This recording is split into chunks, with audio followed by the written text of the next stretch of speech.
5 украинских судов признали Россию агрессором. Юристы всеукраинского общественного движения «Сила права» выиграли очередное дело. Суд признал факт российской агрессии и запретил Кабинету министров выплачивать России долг в $3 миллиарда по кредиту, выданному Януковичу.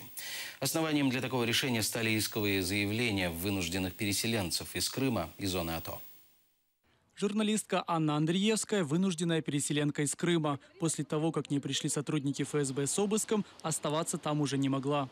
Ну, останься я в Крыму, да, мне бы не дали работать. Либо я бы сейчас уже где-нибудь сидела бы за свою деятельность, либо просто мне пришлось бы уйти из профессии, а это для журналиста тоже часть его жизни.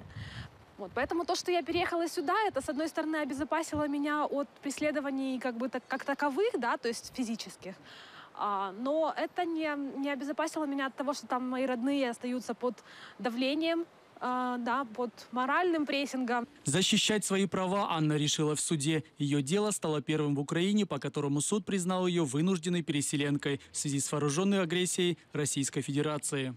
Что я сегодня не могу поехать домой, а то, что я не могу пользоваться имуществом, которое у меня находится там, я не могу, собственно, общаться с родственниками. После дела Анны Андреевской движение «Сила права» выиграло еще 4 дела. Последнее из бывшей главы адміністрації Луганська і переселенки Ірини Верегіної. Дуже довго думали, звідки взяти кошти на те, щоб компенсувати нашим постраждалим в результаті російської агресії. Ми розуміли, що з держави Україна, в державі Україна таких грошей немає. Киевский суд удовлетворил иск Верегиной, а также признал факт вооруженной агрессии России против Украины. А для компенсации потерь суд арестовал российский кредит, который Москва выдала Януковичу за неподписание ассоциации с Евросоюзом.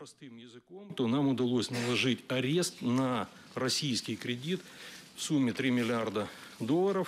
И мы считаем, что эти средства впоследствии, после того, как судами, я уверен, будут вынесены решения в пользу украинских граждан, пострадавшим от российской агрессии, эти средства пойдут в погашение исков граждан. Конечно, они не покрывают весь тот ущерб, который нанесен украинским гражданам, а тем более, так сказать, украинскому государству и украинскому бизнесу. Следующий шаг движения «Сила права» – добиться ареста российских государственных активов как в Украине, так и за ее границами. Исмаил Газиев, Эдем Сеттаров, Эльдар Тарахташ, Заман, АТР.